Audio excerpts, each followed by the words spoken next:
Hola, bienvenidos a mi canal. Yo soy Alberto Vargas. Qué bueno, el día después siempre llega. Hoy es 6 de noviembre, Día de la Constitución en la República Dominicana. 180 años de la proclamación de la primera Constitución se celebra hoy, en 1844, 6 de noviembre. Un grupo de constituyentes se reunieron en la ciudad de San Cristóbal para proclamar la que sería la primera Constitución de la República. 8 o 9 meses después de la declaración y todas las batallas que subsecuentemente se dieron para lograr consolidar el inicio de lo que terminaría siendo la construcción, la oficialización de lo que somos hoy, un camino largo de más de 18 años de batallas, malas decisiones, disputas internas y amenazas de enemigos foráneos, principalmente Haití. República Dominicana hoy es indudablemente un proyecto que ha sabido echar hacia adelante a pesar de todas las vicisitudes que ha tenido que enfrentar. Y me siento muy orgulloso del país en el que, a pesar de las dificultades, los muertos y los sátrapas y malditos que han tocado y han tenido la voluntad de destruir esto, que la resiliencia nos ha mantenido firmes y hemos seguido hacia adelante, por la sangre de aquellos que la derramaron y entregaron su vida por esta idea que hoy es una realidad, y por esa primer documento que le dio origen a los límites del poder y las obligaciones del Estado y los derechos ciudadanos que allí mínimamente estuvieran garantizados. Hoy se celebra el Día de la Constitución en la República Dominicana, aunque el feriado fue el pasado lunes. Bueno, llegó el día después, llegaron las elecciones, ayer culminó el proceso electoral en Estados Unidos, sigue el conteo y, bueno, varias grandes cadenas han ido. CNN lo ha hecho más temprano esta mañana, hace unos 10 minutos, que ha dado ya el brazo a torcer y reconoce que Donald Trump ha ganado las elecciones de anoche. Indudablemente hemos visto escribirse historia. Un hombre que ha tenido que enfrentar 3 procesos electorales, derrotado en uno, muy cuestionado por cierto. Un proceso electoral que se dio en medio de un entorno que todavía no está del todo claro si fue creado ad hoc para esto, con estos fines, con esta intención, o si fue algo fortuito que se cruzó el año de las elecciones con un encierro que nos llevó a todos casi al borde de la locura. No sabemos. No podemos de manera concluyente decir, porque pruebas no tenemos, aunque sospechas sobra. Ese proceso del 2020, bastante cuestionado y que todavía no queda del todo claro. Pero Donald Trump salió como un underdog en el 2015. Todos nos burlamos. De hecho, yo lo he dicho muchas veces, era un simpatizante adoctrinado evidentemente por la maquinaria propagandística de Estados Unidos y sus medios de comunicación. No entendía, a mis 36 todavía no entendía, conocía muy poco de cómo funcionaba el aparato. Repetía lo que veía en los medios. Pero al desconocer la historia y al no profundizar en la realidad, la cultura y el sentimiento del americano medio, con apenas 3 años visitando ese país, pues entendía muy poco del proceso. Y a partir del 2016, pero sobre todo a partir de enero de 2017, cuando se juramenta Trump, y todo lo que viene, y cómo empiezo a ver un cambio muy distinto, radical, de los medios que habitualmente leía, de los medios que habitualmente veía, y de los medios y las personalidades que escuchaba respecto a sus opiniones, y lo que yo observaba en el día a día por otros medios, y lo que conversaba con mucha gente. Empecé a abrir mi mente. Una comida en el barrio chino con un amigo que tenía tiempo explicando sobre la política, mucho más entendedor que yo. El sesgo y el adoctrinamiento no me dejaba entender. Algo estaba pasando con este hombre, algo pasaba en Estados Unidos. Y lo primero que hice fue apagar los canales tradicionales, porque ya me tenían agobiados, habían empezado un bombardeo de teorías conspirativas, el mismo discurso de Hillary cuando concedió al día siguiente, se negó a hacerlo la noche en la que el Jarvis Center, ella se proponía romper el techo de cristal, no se dio.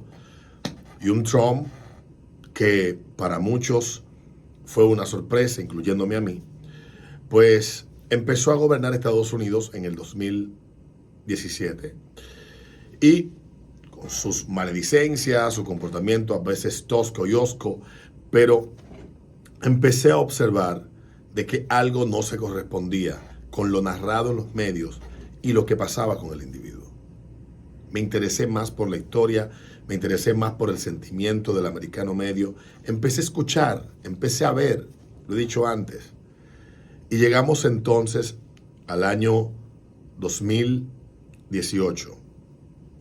Empecé a observar unos patrones, a surgir unos individuos dentro del Partido Demócrata que me generaban poca confianza. Vi cómo posturas que antes eran moderadas dentro del partido se radicalizaron.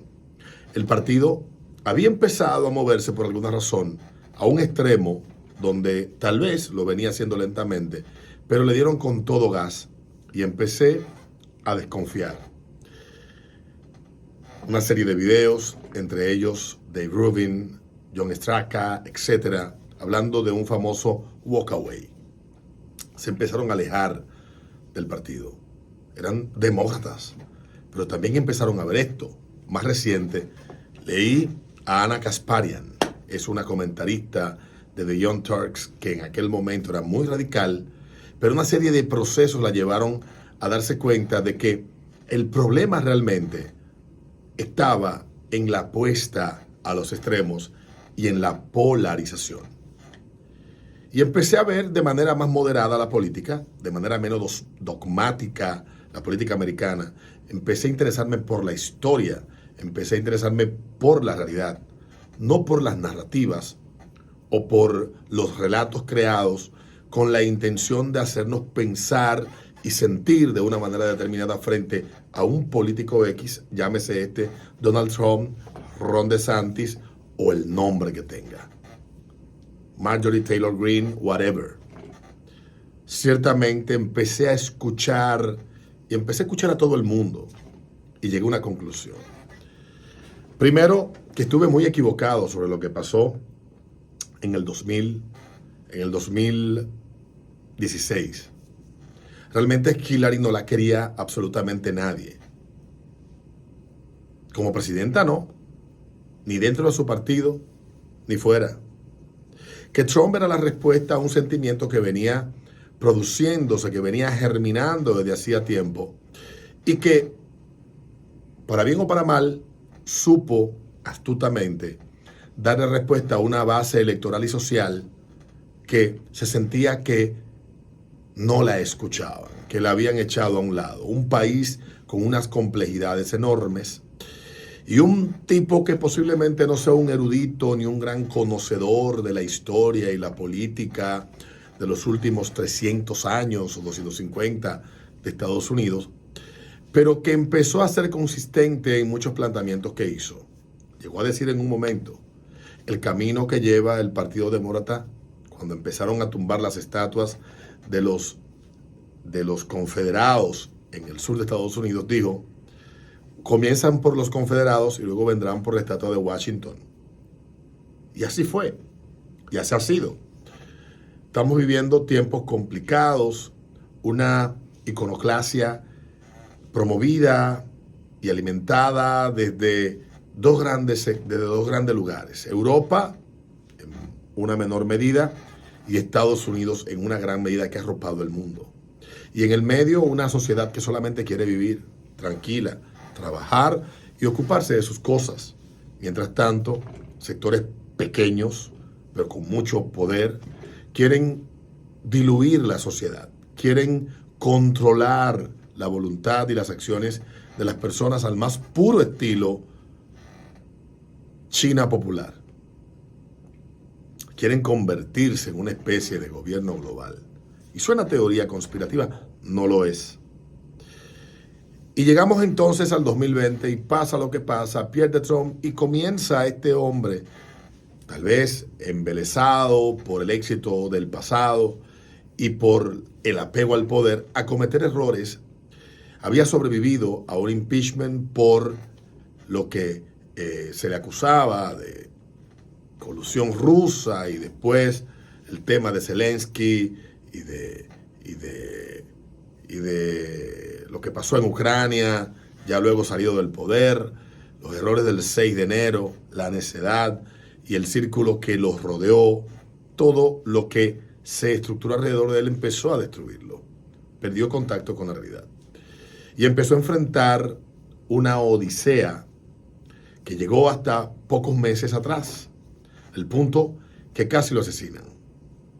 Donald Trump estaba echando la batalla de su vida y junto a él una parte de la sociedad americana también batallando por lo mismo que acabo de decir, por trabajar, por vivir, por ocuparse de sus cosas, por ser libre, pensar y sentir como le dé la gana sin la necesidad de estar sometido a una dictadura de minorías que quieren que se centren en cuestiones que no importan y que no son importantes, que no son nodales para la vida de ningún ciudadano de Estados Unidos. Son cuestiones privadas, cuestiones de poca importancia, pero que en una sociedad de libertad se deben de garantizar y respetar cierto grado de libertades, excepto la pretensión de querer quitarle la vida a niños por nacer. Eso no merece ninguna consideración. Aunque él es moderado en eso, aunque él es causalista en eso, ciertamente Trump es indudablemente uno de los regresos políticos, sino el regreso político más importante y más grande de la historia de los últimos 60 años de Estados Unidos, para quedarme del 64 a la fecha, para quedarme de la elección de Lyndon B. Johnson a la fecha. Estados Unidos es súper complejo. Me interesé por la historia, entendí cosas que no sabía, me interesé por su constitución, conocerla, no soy abogado, pero sí conocerla. Me interesé por the Bill of Rights, me interesé por todas esas cuestiones, escuchando y viendo a todo el mundo, para poder entender y así poder tener la capacidad de opinar con claridad, pero también pensar con claridad. Muchos dirán, tú eres simpatizante de Trump, Trump te simpatiza, estás de acuerdo con todo lo que él hace y lo que él dice. No, porque yo no me quedo en las formas. Yo creo que aquí lo importante es el fondo. Lo que ha motivado a mucha gente a estar detrás de la causa de Trump no ha sido que él sea antiinmigrante pura y simplemente, o que lo tilden de racista, que finalmente lo sea, que sea un misógino como lo acusan, que haya sido un abusador de mujeres como lo han señalado, que haya coludido con sectores de la política para ser un corrupto. No. Lo que está en disputa en el fondo no es la forma de cómo es Trump como político, sino cuestiones que tal vez mucha gente se resiste a aceptar. Trump ha ganado una elección reñida contra una candidata inorgánica, una candidata fabricada, una candidata sin ningún mérito para ser candidata, impuesta, que le clavó un cuchillo en la espalda a quien la upó a la vicepresidencia. Y como estaba acostumbrada a que todo le llegaba a ella de manera mágica, ya sea por el sacrificio de sus rodillas o por la razón que sea, esta mujer se convierte en candidata luego de una trama para sacar del juego a Joe Biden, que se ejecutó perfectamente porque por primera vez, se hace un debate entre dos candidatos que oficialmente aún no lo son, antes de la programación de los candidatos por sus respectivos partidos. Biden había sido endosado en una primaria por la mayoría de los partidarios del demócrata, y fue desmontado con una trama y una presión montada desde la maquinaria propagandística y con las voces de más resonancia, de más eco. Fue detutanado y esta señora fue elevada a la posición de candidata sin ningún mérito. Repito, sin ningún mérito, más que ser la marioneta de quienes controlan y manejan la agenda del Partido Demócrata y los propósitos del Partido Demócrata, que son los que verdaderamente importan. El Partido Demócrata se fue 5 pueblos. El Partido Demócrata cruzó 25 pueblos y parte de la sociedad americana así lo siente. El triunfo republicano de ayer no es absoluto. Estados Unidos funciona de una forma interesante, pero puede dar una idea de hacia dónde va esa sociedad que está cansada, que tiene cuestiones que resolver, que hay mucha gente que no puede llegar a fin de mes, que todo está costándole el doble o el triple de lo que le costaba hace 5, 6, 7, 8 años atrás.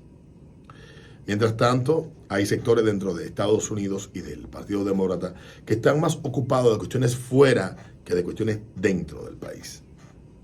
Y eso definitivamente es lo que le ha costado a Kamala Harris y al Partido Demócrata, más que a Kamala, la presidencia de Estados Unidos.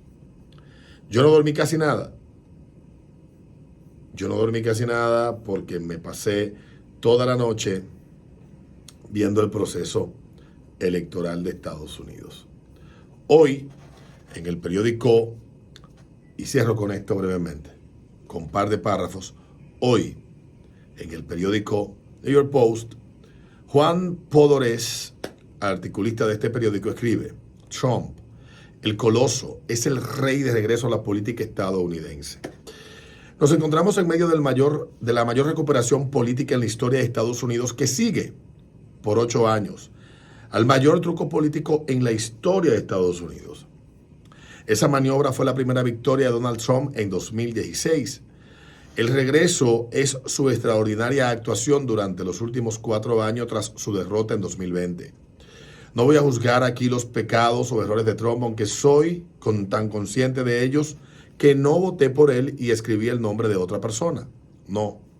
Estoy aquí para presentar a cientos de millones de personas en todo el mundo, boquiabiertas y asombradas por el hecho de que Trump haya llegado a esta situación en la noche de las elecciones de 2024. Piénsenlo. Se trata de un hombre que fue sometido a un proceso de destitución por segunda vez 2 semanas antes de dejar el cargo en 2021. En los años que siguieron a ese segundo proceso de destitución fue perseguido por un fiscal general estatal, 2 fiscales locales y una fiscal especial federal. Fue acusado 91 veces en 3 tribunales penales diferentes y declarado responsable en 2 tribunales civiles. Ha sido condenado de manera ridícula, en mi opinión, por 34 delitos graves de manera ridícula. Una vez más, los agentes federales allanaron su casa y un juez de Manhattan cerró su negocio homónimo. Ha sido objeto de una cobertura de prensa hostil, incesante e ilimitada, que eclipsa cualquier caracterización negativa de cualquier otro ser humano de nuestro tiempo. Y sin embargo, aquí está a punto de convertirse en presidente de Estados Unidos por segunda vez. Su total negativa a dejarse doblegar, a quebrantar por sus enemigos y sus críticos, y su determinación de redimirse recuperando el cargo que perdió, no tienen paralelo alguno que no pueda imaginar, al menos no en la historia estadounidense. Y lo hizo de manera justa. Se presentó nuevamente a primarias republicanas, superó a sus rivales, consiguió la nominación de su partido y luego se dedicó a hacer lo que se hace. Dejó que el Partido Republicano eligiera y el día de las elecciones dejó que los pueblos estadounidenses eligieran. Lo eligieron sabiendo cada cosa que acabo de escribir sobre él y después de rechazarlo. ¿Por qué? Bueno, ahí está el problema. Se volvió un poco más popular, pero no de manera abrumadora, por cierto. Lo que ocurrió fue que el pueblo estadounidense eligió a Joe Biden y decidió claramente que había cometido un error catastrófico. Biden obtuvo una estrecha victoria en 2020 que debía haberlo llevado a promulgar una agenda modesta. Pero una estúpida rabieta de Trump por las elecciones senatoriales de segunda vuelta en Georgia en 2021 les dio a los demócratas y a Biden una mayoría en el Senado y vaya si se pusieron a trabajar. Aprobaron un paquete de estímulo, la cómicamente titulada Ley de Reducción de Inflación y un proyecto de ley de infraestructura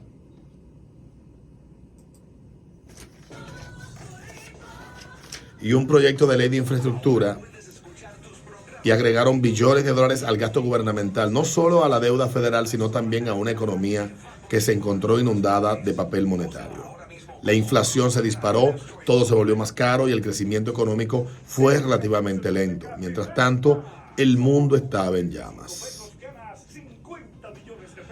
La repentina retirada de Biden de Afganistán en agosto de 2021 se convirtió en una humillación histórica mundial para Estados Unidos y le dio a Vladimir Putin la idea de que tenía vía libre para invadir la vecina Ucrania, iniciando una guerra en suelo europeo por primera vez en 80 años. Y mientras estadounidenses lidiaban con las consecuencias de todo esto, Joe Biden empezó a fallar cognitivamente. Los signos de su degradación mental comenzaron en enero de 2023 y lo sé porque hablé con ellos casi a diario en mi podcast desde ese mes hasta este. Un presidente enfermo fue protegido de manera impactante por su personal en pánico y su vicepresidenta incompetente, hasta en público, ya no pudo ocultarlo más allá del debate del 27 de junio pasado. Después de lo cual, Anciano fue simplemente descartado como un Kleenex y su incompetente vicepresidente se convirtió en un candidato de alegría fabricada y de falta de voluntad para decir nada sobre nada. Mientras tanto, Trump hablaba todo, de la crisis fronteriza, de la crisis económica y de la crisis mundial. Después que no sea la persona más indicada para abordar o solucionar estos problemas, pero fue la única persona que se sinceró con el pueblo estadounidense sobre el lío en el que estamos. Y en estos casos estamos hablando de un lío en cuya creación él realmente no tuvo ningún papel. Salió adelante a toda velocidad a través de su desgracia y luego le planteó al pueblo estadounidense una dura lección. Nunca ha habido nada parecido. Lo ames o lo odies, él domina el estrecho mundo como un coloso. Estoy totalmente de acuerdo. Trump ganó. Nos vemos en un próximo video.